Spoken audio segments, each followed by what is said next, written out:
Hi, everybody. This is Bob Umlas, and I wanted to show you something that I think is pretty cool. Um, or I wouldn't show it to you, would I? All right, so here I just have some data and I'm filtering with an amount and a city. So if I click on the city, you can see it's a drop down. I'll pick London, and these are all the information. I'll show you the source in a moment. And the amount greater than, so I can type in any number. If I type in 800 for London, you see there's a lot more records. If I type in 6,000 for London, there's few records. If I type in a really large number, it just says the word none. So everything is done in the one formula in cell A2. Let's go back to 6,000 to get some idea. The data is coming from the two tabs called source 1 and source 2. Source 1, service, city, amount, and date. And source 2 is the same data, same kind of data, but in a different sequence. The first one was service, city, amount, and date. This one is city, date, service, and amount. And yet in one statement, I'm able to filter them both. As evidence, let's change a city, put in a brand new city. How about Cincinnati? Probably two N's. I don't know how to spell Cincinnati. And I'll put 9,000. And then I'll go to source 2, and I'll pick a Cincinnati here. And I'll pick 8666. Oops, got to do that. 8666, okay. And I don't know what this was, but I'll make it Los Angeles. Okay, now let's go back here. And you'll see that Cincinnati is added to this. It wasn't here before.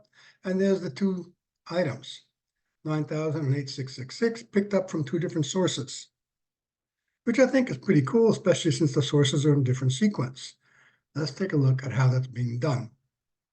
So in this cell is that formula, but I can show it here just to see how that's done. This says if D2, then use the formula text of A2.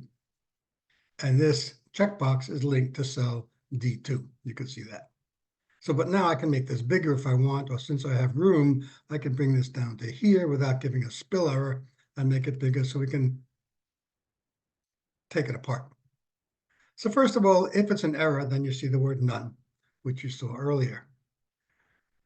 But then I'm doing a choose calls, and this first choose calls, you see there's another choose calls in the middle.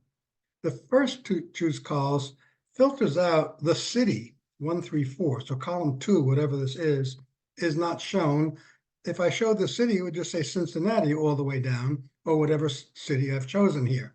So I don't need to repeat the city. I know that it's coming from.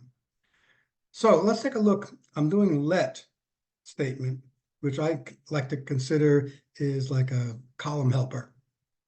I'm letting all, variable called all, equal the V stack. Now I'm stacking up source 1, you can see that here, and source 2, but they're in different sequence. So source 1, I'm doing A2 to D1000. A2, I'm leaving off the titles. The D1000 is way beyond where it goes.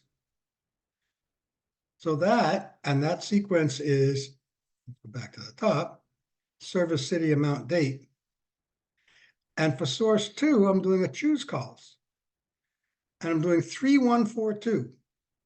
3, service, 1, city, 4, amount, 2, date. So I'm using this choose calls to rearrange the data. And now I can stack them all together in a variable called all. Now that they're all in memory in a variable called all, I'm filtering all based on the index of all, comma, comma, 3. That's the third column, which is the amount, is greater than E2, amount greater than that, times, which is how you do an and in a filter statement. The index of all, comma, comma, 2, the second column, is equal to F2, which is the city. And then with this outside choose calls again, I'm just leaving off column 2, which is the city. And it works wonderfully. So let's not show it. Actually, let's take this out of the way. and then not show it.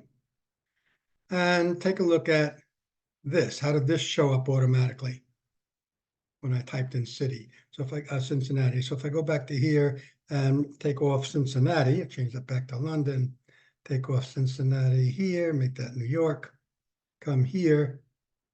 Cincinnati is not in here anymore. So I have a couple of hidden columns. Let me unhide them. This first one is sort the unique, and I'm doing the same VStack.